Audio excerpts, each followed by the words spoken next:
everyone. It's Scoring Notes in video form for once. The Scoring Notes podcast is still coming to you in audio form as well. But we're here at the MOLA conference, and if you haven't figured it out already, I'm Philip Rothman. I'm David McDonald. And David, first of all, it's great to see you again, my friend. Great to see you too, in person. For the third consecutive year at the MOLA conference. It's been great. We're here in Cleveland, Ohio. We're hosted by the Cleveland Orchestra. And we're in downtown Cleveland, and we're having a great time. Yeah, it has been a fantastic conference in so many respects. And the thing I have to say first and foremost, because I think you and I talk about this a lot on the podcast, with respect to the software and the technology, is making things consistent and making things go so smoothly with respect to like performances.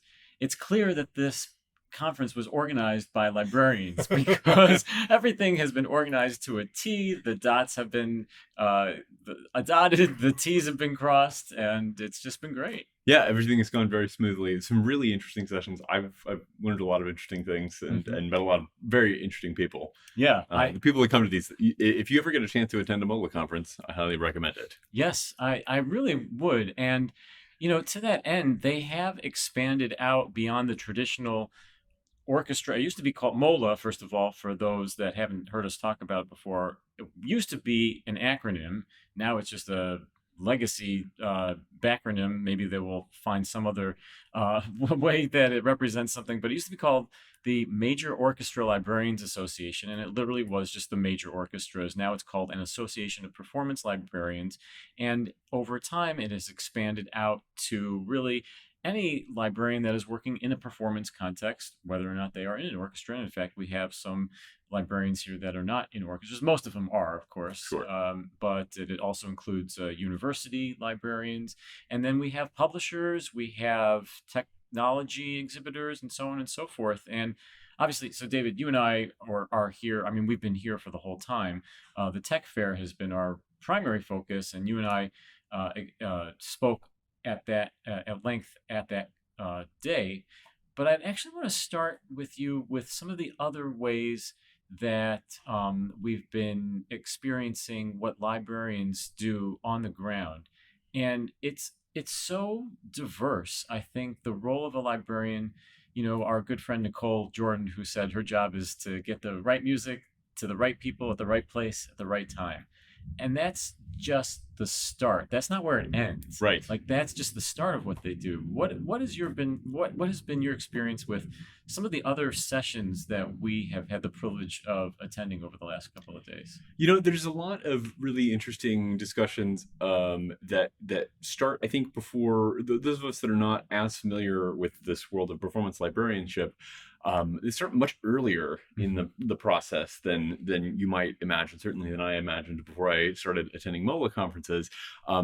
Months in advance of the season announcements, the librarians are involved in a lot of decision making and just planning, even if it's not decision making, for things that are not going to happen until much later, which is always interesting. And we've talked about this before with Nicole and with others, about the many different kinds of performance rights and things that need to be cleared and things that need to be planned for, that are not just the music on the page, but also musicians that need to be hired in to sub or to fill out an orchestra. I was in a session this morning about the percussion section and the times when you might need to plan to hire other percussionists or just different percussionists who are specialists in different disciplines.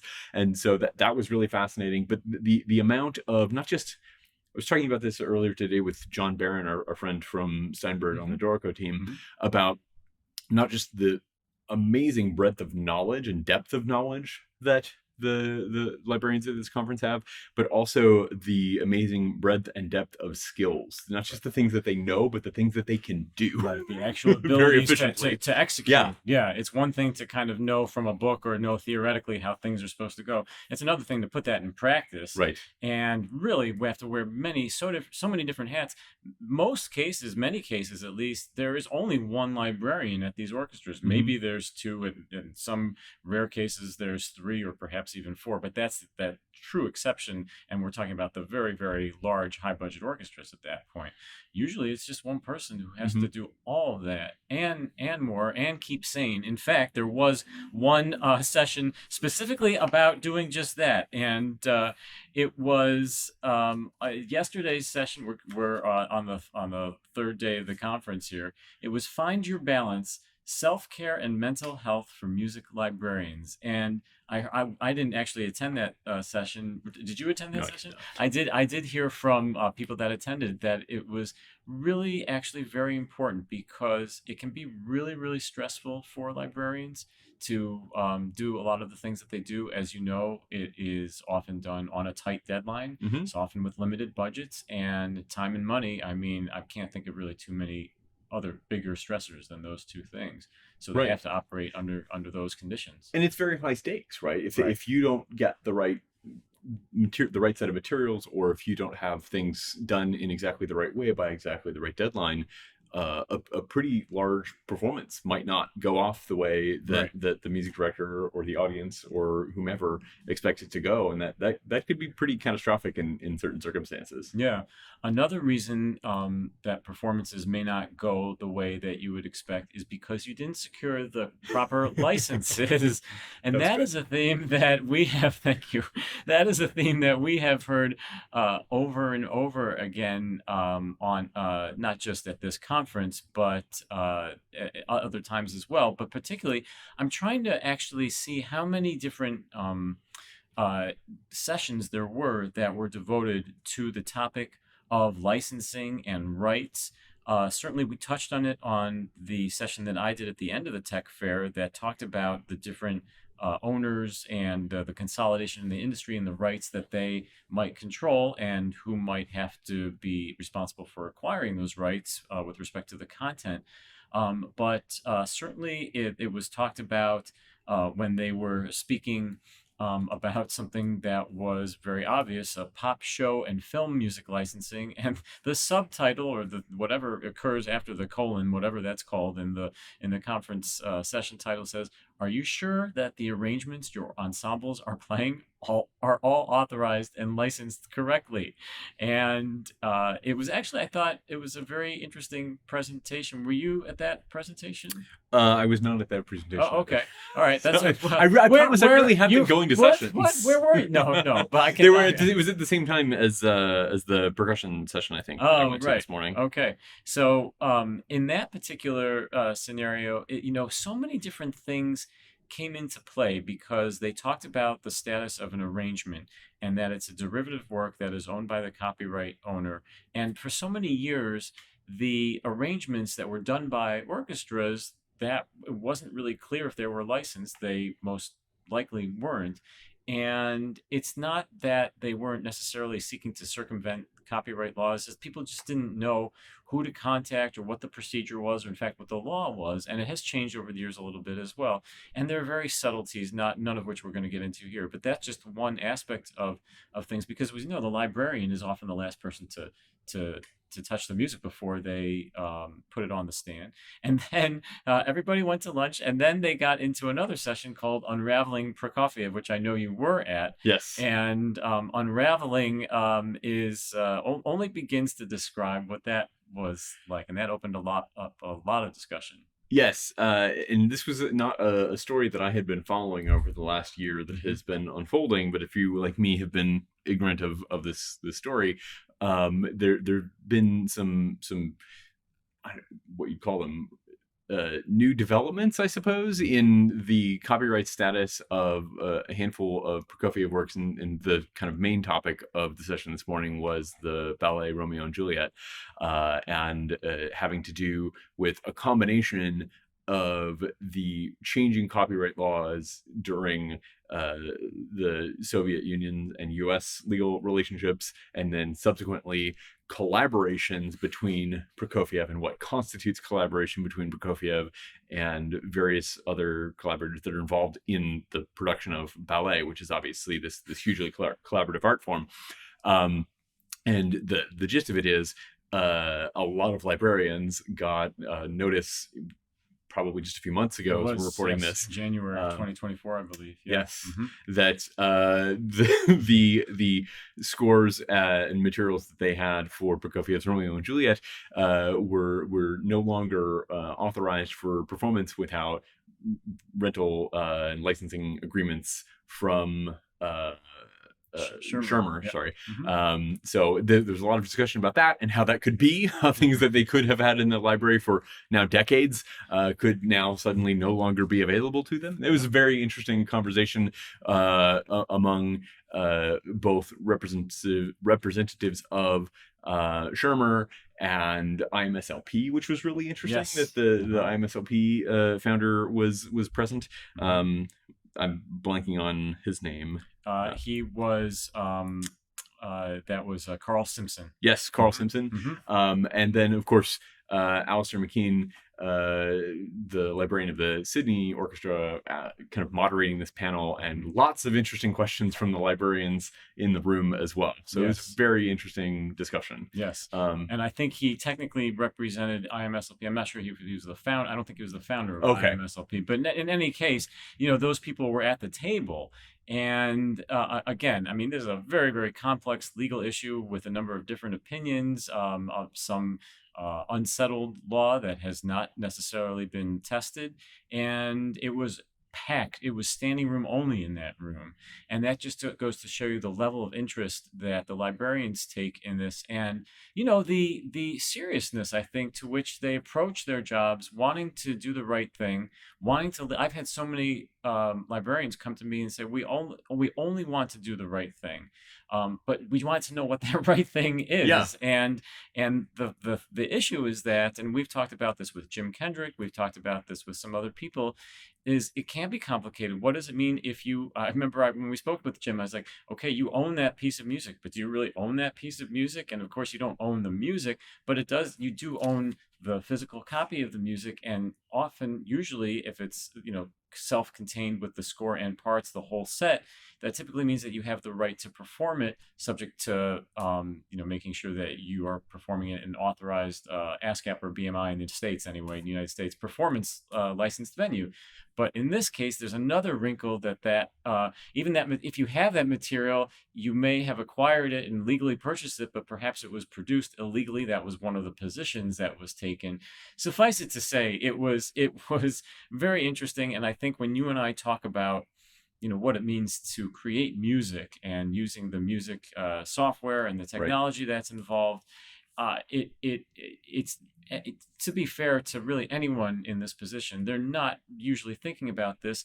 I doubt very much Prokofiev or his collaborators, if you take the position that he had them, were thinking about that either. But here we are. Well, and then when it comes to the practicalities, I think librarians are often being in the position of the ones that have to take the theoretical and make it practical Exactly what we for just said. orchestras. Yes. And when they're planning 18 months, 2 years, 3 years, 4 years out, Right. if this kind of thing can change on them, I think that creates a lot of problems. And then Yes. somebody's responsible for telling a music director, a guest conductor, a soloist, this thing that you thought you wanted to do and we thought we could do Sure. just a couple of months ago, turns out we actually can't do that anymore. And I think that's a huge problem for these librarians who are trying to support their organizations as best they can by planning ahead. Right. I think this is the sort of thing that they really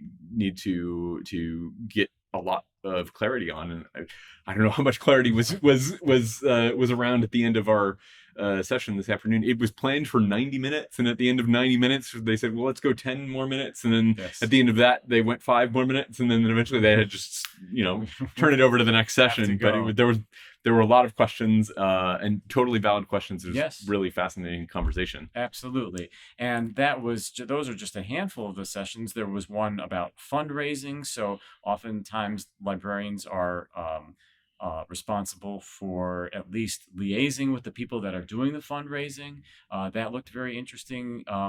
Any other things? You went to a session a little bit more tying it to what we do in terms of like the percussion session and talking Mhm. about laying out percussion music in scores and parts, I imagine, and Yeah. distributing that.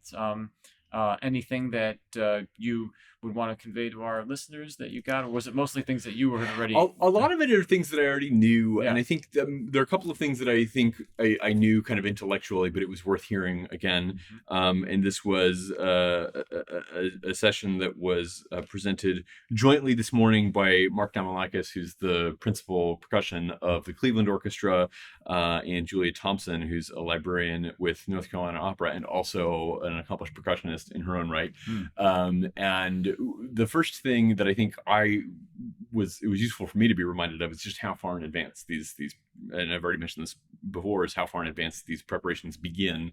And they were saying that, for an average concert cycle for the percussion principal to start planning part assignments and organizing what the setup is going to be for a concert, that's the thing that starts 2.5 months out from the concert. And I was trying to think of the last time that I had finished a piece 2.5 months before its premiere. But it's another conversation for another day.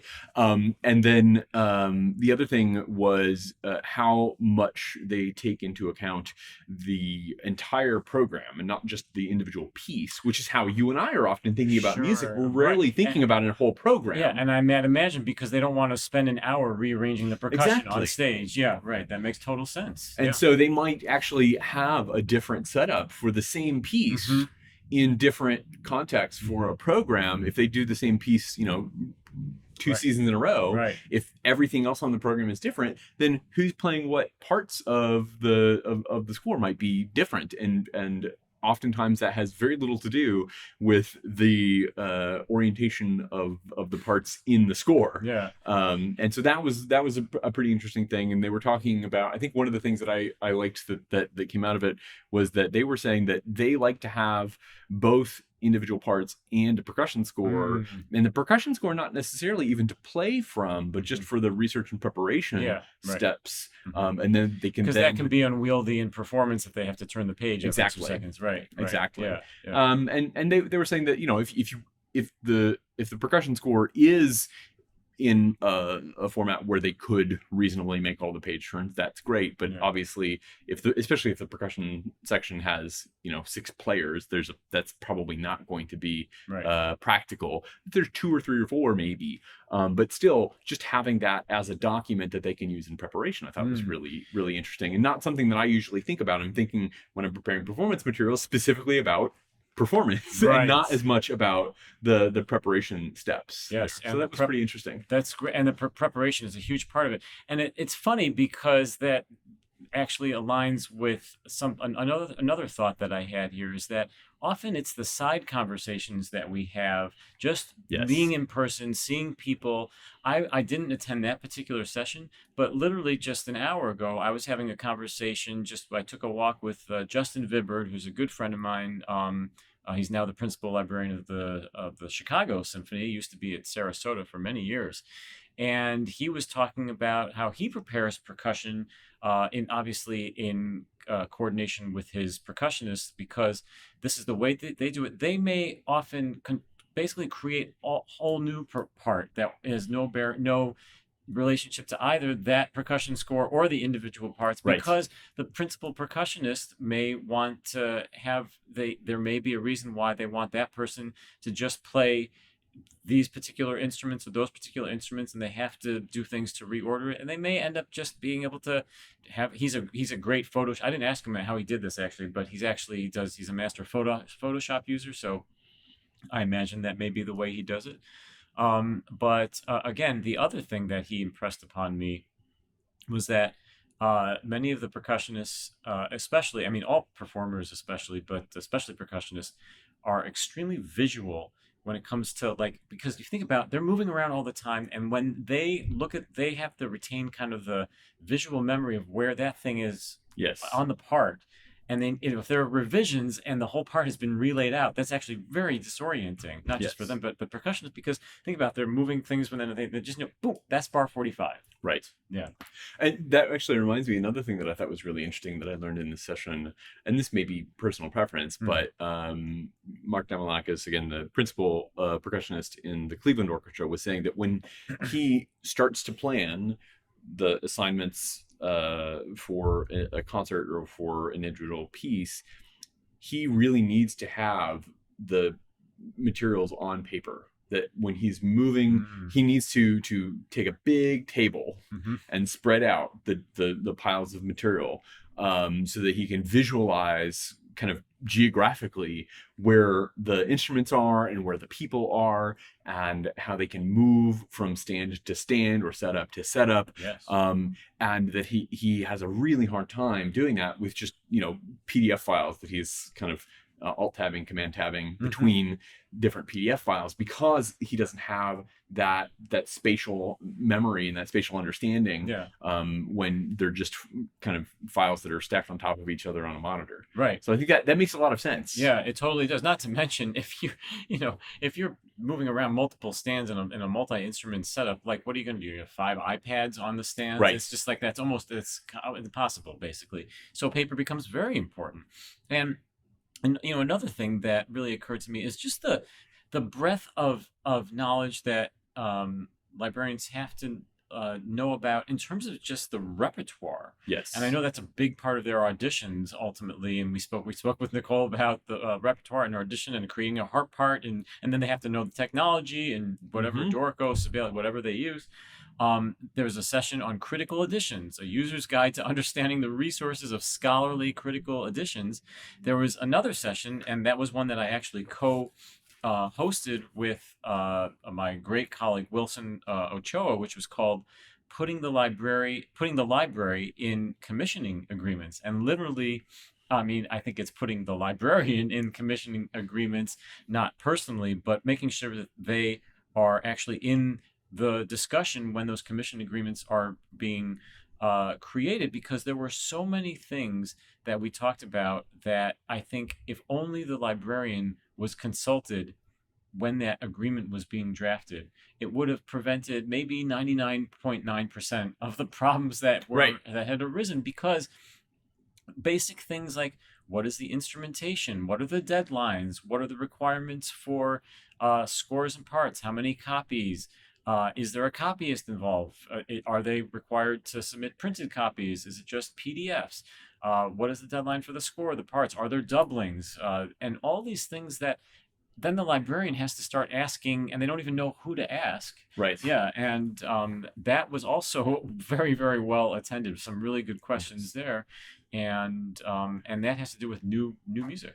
I think one of the things that I thought was particularly interesting about that, and it reminded me of some of the things that we had said about charging for music preparation as well, and I those was kinds thinking of about contracts, that. is how many of the issues that we could identify in commissioning contracts don't actually cost a lot or any money to resolve. Yeah. It just has to be that these things are part of the conversation, Yes. so that everybody knows what the expectations are, because the expectations that a librarian might have, or the needs that a librarian might have when it comes to putting scores on the stands and planning percussion setups and all these other things that we've been talking about, if the composer doesn't think of that, or the publisher or the composer's representative doesn't think of that, or the orchestra's artistic management doesn't think of that, because they probably won't, because they're not thinking in those kind of practical terms, Right.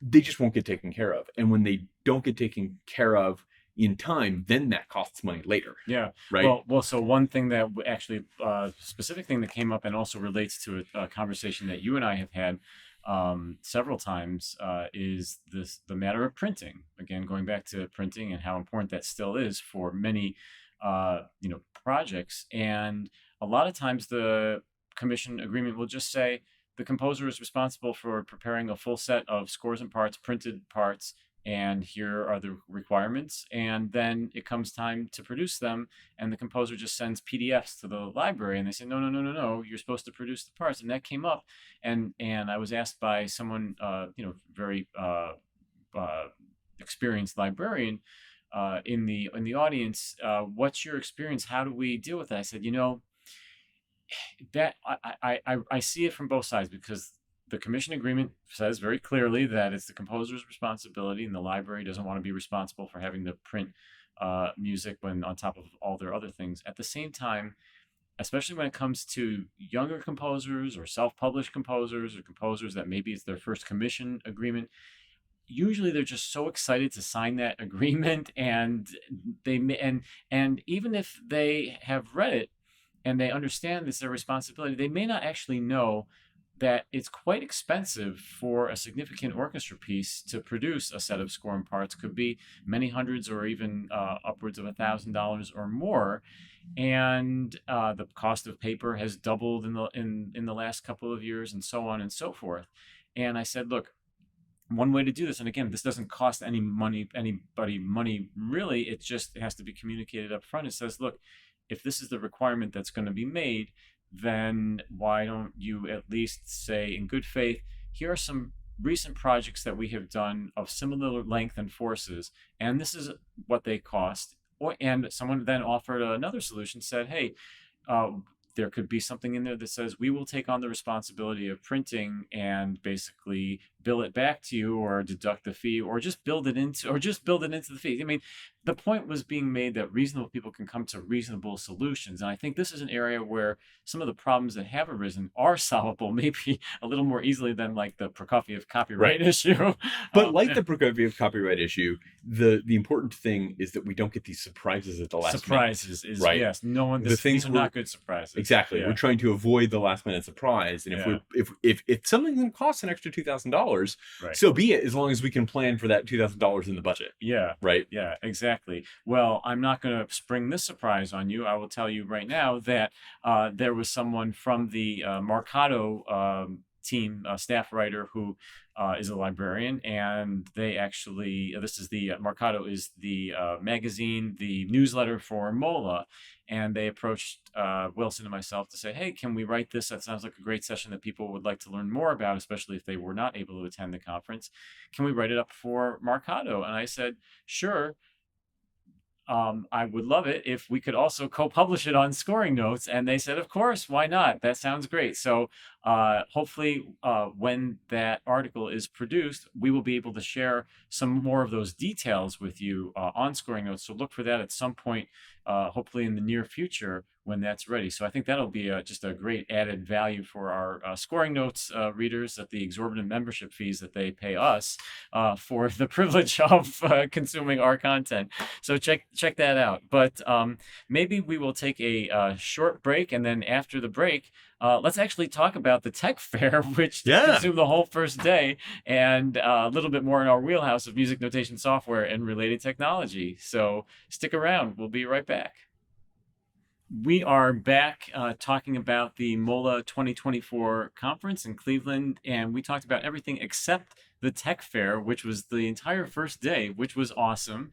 And it's the second annual tech fair that the MOLA leadership has decided to do, the first one being in Berlin last year. And not only did they decide to repeat the tech fair, but they decided to have both you and I back being co-moderators for, or I should say actually, moderators for each of our own respective sessions. Yeah. And that's a great honor, first of all. It was a lot of fun.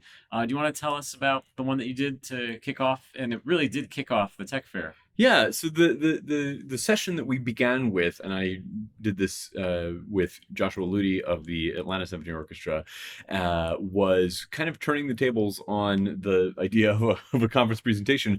We asked librarians what they wanted to learn about, because I think one of the things that we run into when we do this kind of session is that every library is different, and every orchestra and every opera company and every organization that comes to MOLA is a little bit different. They have different needs, they have different budgets, they have different histories, they have different artistic and community goals.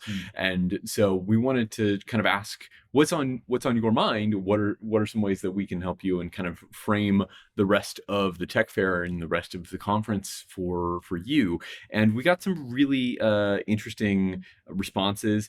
I think one of the things that a lot of folks were asking about were kind of the small kinds of technology tools that we talk about sometimes on the podcast and on Scoring Notes, was things like smaller automations, and what kinds of things we can use in small ways just to speed up the work that we do. And I talked about the things that Scoring Notes listeners and readers have heard me say many times on the program before, that automation isn't necessarily always just about speeding up your job, but also making you more consistent, right? If the computer is doing the date arithmetic for you, it's a lot less likely to get wrong what day of the week, Tuesday, May 24th, or whatever, what day of the week, May 24th in 2026 is. It's a Wednesday. No, I don't. Maybe it is. Look it up. One in seven chance. So, yeah. But those kinds of things are much more reliable when a computer does them for us. And so figuring out those things and using them for what they're good at is worthwhile. And another thing that I think maybe goes a little beyond the way we've talked about these kinds of things in the past is also how useful they can be when you have a team and when you're handing off responsibility to someone else. If you can hand off also this automation tool, then they don't have to set it up at all. And it can be just as consistent across not just one person doing the same task over and over again, but a group of people all handling similar tasks can also be consistent when you do those kinds of things too. Yeah. And that was really interesting. There were a few questions about AI and how we might use AI. And I don't think we were quite ready to answer those just yet, but maybe in a year. I'm sure in a year it will be all over the place at our conference and many others. It is already all over the place in many other places. You know, David, I actually just had lunch with the members, my colleagues on the technology committee, and I think if we can remember to do this for next time, an outgrowth of that very, very awesome way that you kick that session off would be, the next step would be to say, okay, here are the concepts and the things you should be thinking about, and have perhaps MOLA librarians offer the actual practical tips, like the actual tools or the software that they use, because it is going to be different. And Joshua made a great point. He said when he was just by himself at the Houston Grand Opera, he could customize things however he needed and whatever worked for him, whether it was his own way of thinking about things or the tools that were provided to him by his organization. Again, keeping in mind, a lot of these organizations, they're like corporations, they're companies, and you have to use the certain computer, you have to use a certain operating system, you have to use the certain printer that they give you, and it may not be an option, even though they may love to use some of the products and services that you and I recommend. They just may not be able to do this. But there are other ways to get around that. So the first part of that is the conceptual part. Just say, hey, automate this. Here's the workflow example of something that you could automate, whether it is printing a whole set of parts from a PDFs that you get, or automatically numbering them and sorting them into different bins on your printer, or whatever it is that they do. But the next step, I think, is then for librarians to take those and say, okay, here's what we do in Atlanta. Here's what we do in Philadelphia. Here's what we do in Cleveland. Here's what we do in Wichita, whatever it is, may be. And they may have 4 different answers, but maybe between or among all of those, there will be enough commonality with their other colleagues that someone else can say, oh yeah, I do have that software, I do that program, I could relatively implement this relatively easily. And Joshua said, it's all about, it was he or maybe you said this, I can't remember, but it was said that sometimes it's just about making use of the tools that are closest at hand to you, and not necessarily trying to go out on a wild goose chase and find the ideal best thing that may ever exist if it's not practical, if it's not affordable. And I think one of the other things, this came up in a couple of conversations I had with individuals after the session, is that it doesn't have to be perfect to be useful. Yes. If it can get you 80-90% of the way there, and you can fix the last 10 or 20% manually, that still might be a huge savings of time and consistency. Totally. And so I think that's an important thing to consider there too. The other thing is, I'll say we did this kind of online solicitation of ideas, and I think I'm going to hang on to this list of things, and if we're going to use this, thank you all. If you're listening to this or watching this and you filled out our form in the session, thank you. We're going to use those to kind of probably shape some sessions that we're thinking about for future conferences and for future tech fairs. Can you give us a couple of highlights? There were a number of questions about databases, and we kind of addressed databases. There's a lot of different kinds of databases. There's AI that we talked about before. There's archival file format issues, and just file organization systems. There's a lot of questions, again, about those kind of practical automation and very kind of small, low level organizational tools or file management tools and things like that. And I think that's actually a really interesting thing for us to think about for a future tech fair thing as well. It's just, the small things that we do Yeah. to speed up just anything that we do on a computer at all. Yeah. I think is really interesting. And there's still a lot of questions about digital score readers, and we felt like we wanted to take a year off of digital score readers. Maybe we'll come back to them in another year or two. But there's a lot of stuff here, and there's a lot of very thoughtful and curious librarians who are coming to these sessions too. Yeah, absolutely. Well, and I think that is another, I don't even think it's a challenge so much as it's an opportunity for the tech fair, but we do try to bite off a lot in those 6 hours or whatever. I think it was 6 total hours that we had this time, which was up from 5 last year. So we may need to either expand it further, or perhaps it will be integrated a little bit more into some of the other sessions throughout the rest of the conference. But one of the opportunities, I should say, that does come up is that there's both the opportunity to offer those really, really practical, kind of almost micro solutions. And so here's this problem, here's how I solve it. And then tech moves so fast. It's like, if you've had your head down for the last 12 months, like most people, because they have jobs and they have other things to do, you may not have kept up with the news, or even the news that's relevant to your field. And that was the nature of my conversation, which was kind of a very kind of like high level, what's going on in the field. And we did talk in a lot of hypotheticals sometimes, because these are all so new. So your session at the end of the day, just like you were saying, I thought was very kind of open-ended and forward-looking in almost an abstract way. Not that it wasn't practical, but that was thinking about what the whole field of not just score preparation and not just librarianship, but what the whole field of like classical music and orchestral performance might look like down the road. And it was, I'm not going to try to get the title correct. It was a alliterative title. I was not going to attempt to get these all or even in the right order. We have code content consolidation convergence. Yes. And so this was a really interesting kind of a roundtable discussion that you led. So why don't you tell us a little bit about code content convergence and consolidation? Yes, that's right. Yeah, all in that, or they all converged. Yes. But yes, and it was myself, and it was David Friedman, who's the owner of Fix Music, and also Theodore Front, which is a music retailer, online music retailer and distributor for many, many different publishers. Robin Pamato, who is the director of the Concord Theatricals Concert Library, and they have the titles for many, many of the most well-known theatrical composers that you would have heard of. We know Justin Toki, of course. He's the senior product designer at Avid. And Justin Vibbard from, we just mentioned earlier in the podcast, from the Chicago Symphony as our librarian representative on this panel. And, the inspiration for it, even though it was just one part of the whole conversation, was, in fact, the news that Muse Group acquired Hal Leonard. And if you've listened to the podcast in the last 5-6 months, you would have heard us reference it many times. But I asked for a show of hands in the room, and I said, who among you have heard of Muse Score?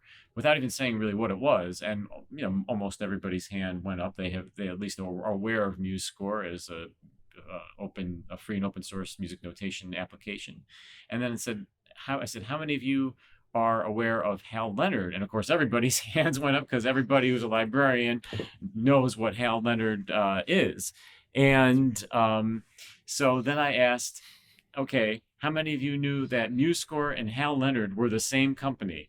And I don't know, maybe it was like a couple, two or three or I think four. people were particularly surprised when you told them that when we talked about this on the program, Yeah. that Muse Group purchased Hal Leonard and not the other way around. Yes, I no, almost That everyone, everyone was quite shocked. because they don't have any Go concept, Shocks. yeah, of what Muse Group actually is in the. But we all think of. I mean, we talked about this on when we covered the news, and we just Hal Leonard has been so ubiquitous. So there's such a presence. We have their physical product on our piano stands and in our shelves and on our music stands, and growing up educationally with their method Mhm. books and so on. And yet I think there was a little bit of like people stood up and took notice, like, oh, this is what we're talking about here. And I said this is not the only example of that. And of course we talked about Make Music and Alfred. I said the same thing in the same question. Everybody knows Alfred Music. Alfred had a representative here this time at MOLA, and people of course know Finale. Some of them may know Smart Music. They may know that that's part of Make Music, but they didn't know that they were the same company. And that has been around for that acquisition happened years ago now at this point, and still people aren't really aware of it. And we talked about that. We talked about, okay, what does this mean for the print music side of things and then the digital side of things? And the conversation kind of went in a couple different directions that went from this could go to a very bad place or it could go to a very good place and everything in between. I think that's just the nature of technology and something that is so new to a lot of people and so unsettled. Like, what does this mean for these companies that create the code, i.e., MuseScore or Finale or Make Music Cloud, and they also now create the content or they control Right. the content, because it used to be you would use Finale to compose something, but then you would sell that, you would publish it. The publisher was not responsible for creating the tools. And we had a couple different hypotheticals that came up. Is like that, okay, like the the bad thing is, what if you have vendor lock-in, meaning that you have decided that you're going to use only the MuseScore platform, again, not to say them in particular, but a platform to both create and acquire your music, and also maybe there will be a sheet music reading element and annotations, and you've kind of locked into this platform. And then something happens where they change their pricing model, or maybe they decide to change their business structure or whatever. Now, I made the case that even with like VHS tapes, to use an older technology, there was a standard that you could take that VHS tape and put it in any VHS player made by Sony, Toshiba, JVC, and so on and so forth, and it would all play the same. And those companies competed on the features of their particular player, but the tape itself could play in any standard machine because there was a set of standards. We're not there yet right now with digital sheet music. I mean, other than the PDF format, which is very limited in Right. terms of what it can do, what these companies are trying to do is leverage all their notation tools and Right. all their interactive tools to get people into their world. But you can't take some, the Compose tool from Finale, their online tool, and then put that in a note flight, for instance. Yeah. And of course, a lot of a lot of the issues around that are not just what is technologically possible, but what the degree to which publishers are willing to kind of cede certain kinds of control over the ways that their Yes. materials are used. Yeah. Certainly, they have a responsibility to protect the materials that they represent and the composers that they represent, the copyrights that they represent. Whenever we're talking about digitizing things, and they're very reluctant to obviously just send people PDF files, as we discussed at MOLA last year Right. in Berlin. And I think that's another reason why the kind of vertical integration of the platforms to create music and the platforms to distribute music and everything in between are so kind of enticing to the companies that are working on these products. Yes. And also, one of the things that I think we, as people who present music in a variety of different formats, are a little concerned that, and I think this came up as a hypothetical in the session, like there is the kind of cynical dystopic future version of this where the orchestra is all playing from iPads, Right. but they have to switch apps every time because each work is by a different publisher. Like nobody has ever said in the history of programming music, we're going to put together a program of scores by Breitkopf. Like that's not how anybody thinks about music, Yeah. right? Yeah. That's like, you would never put together a playlist of your favorite Sony classical recordings. You'd put together the music and the performances that you want to hear. You would put together the scores that you want to hear that make a good program together, regardless of who's published them. Right? You don't go to see a Paramount Pictures show because it's by Paramount. Though there are, and of course there are exceptions, right? Right. We're all going to go see an A24 production. Yeah. But my point is, I think the future version of this could be kind of scary, and I think that's why it's good to talk about, so that we can be thinking about how we can avoid those kinds of more problematic versions of maybe more cynical views of what the future looks like. Yeah. As well. I think that came up a lot. There's a lot of cynicism both in the room and on the stage. There was, but we turned it around because I wanted to get everybody to a point where it's like, could you envision this actually happening, where you're all using each other's products and services in a way that actually it does work? And actually, people were I think, fairly confident that those types of things could be worked out. It takes time sometimes to kind of work out those issues, especially with respect to control and so on. One point that I was making is will the software that's being created, so you may want to use a particular software because it has this particular feature or that particular feature and all that. But what if they get to a point where they decide, you know what, we just are not going to support this particular feature. It doesn't make sense to us to invest in it because all of our content that we are putting out there doesn't use it.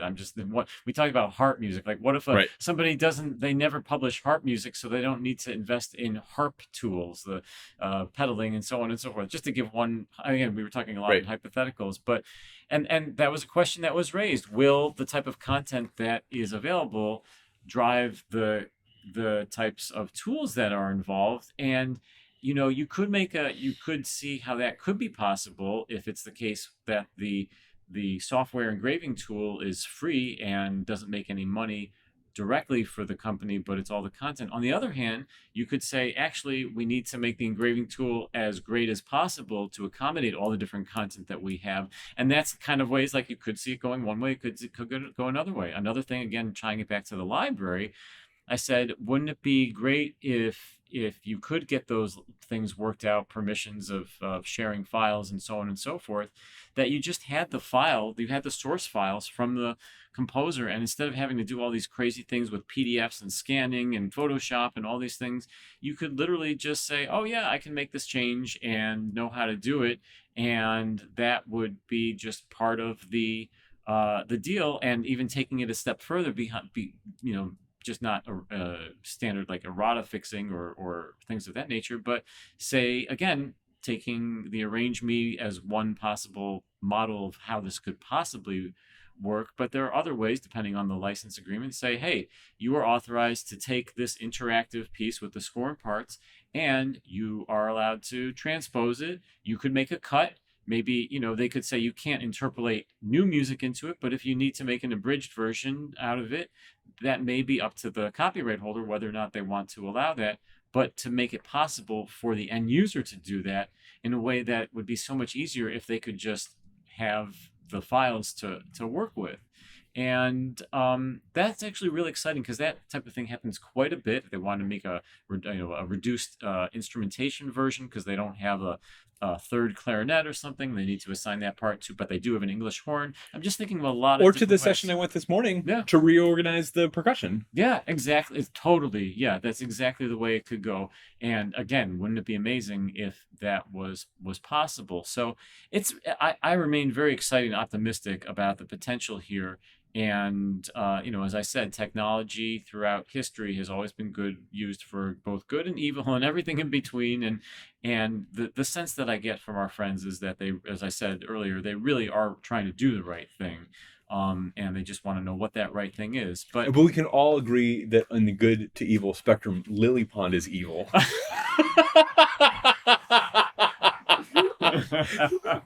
well, speaking of Lily Pond, or not speaking of it, they were not present at this year's conference. I know there were plans to have an entire day devoted to Lily Pond, and it just didn't work out. I'm not sure exactly what the impediment to The that Lily was. Pond Fair will have to wait for next year in Ann Arbor. Yeah, well, we will get all the code to that well in advance. But there were a lot of other products and services represented at the tech fair, and I'll just go down the line real quick because it really ran the gamut. There was Arts Vision, Avid, Sibelius. Is it DS? DS? I have no idea. Oh, okay. I Well, don't know how to. Sorry. it's okay. DIESE software. Demusco, what we've talked about a little bit before. EasySong, which is a licensing platform, actually, speaking of that. Ensemble Manager, which is more of the kind of the database solutions oriented thing that we talked about. Music, we all know Music, the reading platform, and so much more. Photoshop, Adobe wasn't here, but someone, one of the librarians who is a Photoshop expert, actually was providing a hands-on assistance. PreSonus was here again. Chris Swaffer from Notion was here. Score Music, which is another score reading app, basically, that also has deals with publishers. Steinberg, of course, our friend John Barron was exhibiting Dorico. That was his first time at a MOLA conference. They were there last year, but other representatives, Daniel and Marcus, were there, in fact. And then Zinfonia, which is kind of the clearinghouse for a lot of publications that librarians, it's kind of their first stop that they go to when they need to rent a set of music. They may place the rental request through Zinfonia, who then passes it along to the publisher, and they have a significant technological aspect to their operations. And so they were exhibiting, and all of those exhibitors, they had tables where you could go and talk to the people and try out the products, but they each gave half an hour demos, which I know you and I both tried to split up and take in as many as we could. And anything that stood out to you in particular? Yeah, I went to as the scoring notes iPad desk correspondent. Yes. Whatever. I went to 3 consecutive sessions on different iPad score reading applications, and that was really interesting. One of the things that I think they all 3 had in common was they were all trying to solve for the librarian's job of organizing and distributing materials, not just I think like the very first versions. I was talking about this a little bit with one of the folks from Music who was here, that kind of the first version of a lot of these score readers was just kind of using the iPad or whatever tablet as a replacement for paper and doing things exactly the way that you would do them on paper. You just did it exactly the same way, but you had it on a screen instead of on a sheet of paper. And I think the thing that they're all trying to solve now in new and interesting ways is all of the other things that you can do uniquely with a networked device that you couldn't do with just a sheet of paper. And so they're all working on different ways of, changing bowings that can be done by one person then distributed to the rest of the section, or to update a score if they get a new version or new edition, or to organize the excerpts from a larger work that are going to be distributed and put them in order and assign them to different players, like the percussion example that we were talking about earlier, and have that all managed within the kind of networked collection of iPads or whatever other devices people are using, to kind of not just make their work the same but in a computer, but actually make their work more flexible or more reliable or faster. And so I think that's the kind of takeaway that I had from the collection of these. And again, I went to the 3 score reader exhibitors that I visited were Demusco, Score Music, and Music, and they were all kind of doing different takes on similar kinds of features, and it was really interesting to see what each of them had prioritized Yeah. and how they were thinking about how they can make not just musicians' lives a little bit easier and performers' lives a little bit easier, but specifically what they can do for performance librarians to make their jobs easier. It's interesting. So I attended the PreSonus session about Notion and the Avid session about Sibelius and the Steinberg session about Dorico with the respective representatives that we've mentioned already. And really, there were no surprises there. I'm sure our Scoring Notes audience would not have been surprised with anything that was demonstrated. But I did do separate interviews with Chris Swaffer, with Justin Tokey, with John Barron, which, if they're not already available, there will be appearing very shortly on YouTube, on Facebook, and elsewhere where you might get your Scoring Notes video content. And I'll also make them available as short little morsels in the Scoring Notes podcast feed. So you can hear more about my conversations with them. But it's interesting, and it's not to promote one product or another necessarily, David, but it strikes me as we kind of conclude our discussion here that one app, maybe not the one app, but one app that lies at the intersection of all of these things is StaffPad. And I think it would be really interesting to see StaffPad have a presence at MOLA next year, because it has elements of the music notation. It's a music notation application, unquestionably. It is a collaborative application in the manner that you just suggested. It's a score reader. It has this network that has been built into it. That's the whole raison d'etre of the StaffPad reader, which is that you have these network subsidiary tablets that are running off of the controlling tablet, from which you can make changes very quickly and propagate them out in real time to other iPads. And I think in the same way that it kind of blew everybody's mind a little bit that in fact, StaffPad is part of Muse Group, that company is also Hal Leonard, that technology actually exists, and in a way that might be useful, maybe not to perform existing works of music that have already been scanned and don't exist in some digital format. But it will be really interesting to see, how music's AI recognition develops, how SoundSlice's AI recognition develops, and all the rest of that, because I could conceive a future, whether it's next year or in 10 years or whatever it is, where you could get to the point where any piece of music is interactive, regardless of how it originated. If it originated in notation software, what notation software, or no notation software at all.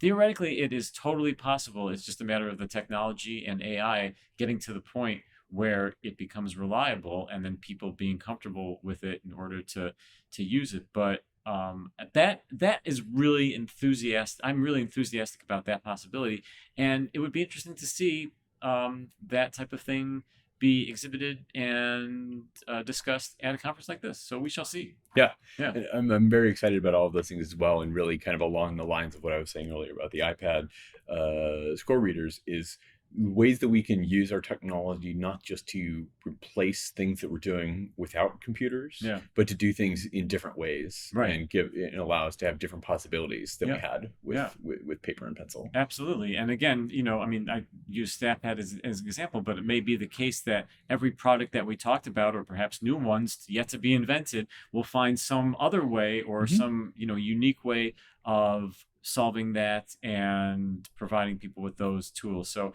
it remains to be seen. The next conference is in Ann Arbor, Michigan in 2025, and then in 2026 it's in Sydney, Australia. So we're really excited, and hopefully we hope to be invited back to MOLA. So if you're watching this and you're part of the MOLA leadership, please think about that. But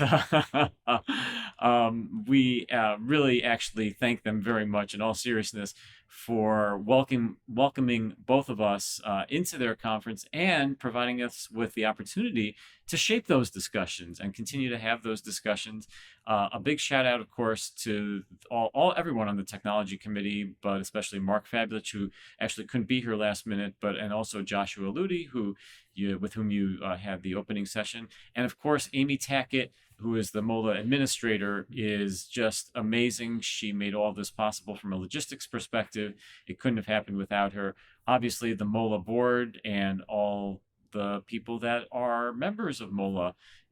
It was great. And my friend David McDonald, I will be seeing you in the virtual world again for the near future, but I'm sure hopefully we will do this again, whether it's MOLA or some other place in the real, because it's just so much fun. It really is. Yeah. It really is. Yeah. Hopefully we'll be back next time. In the meanwhile, I'll see you on Zoom. I will see you there, and we will see you on Scoring Notes, wherever you get your Scoring Notes material. Until then, take care, everybody. Thanks for listening. Signing off from Cleveland, Ohio.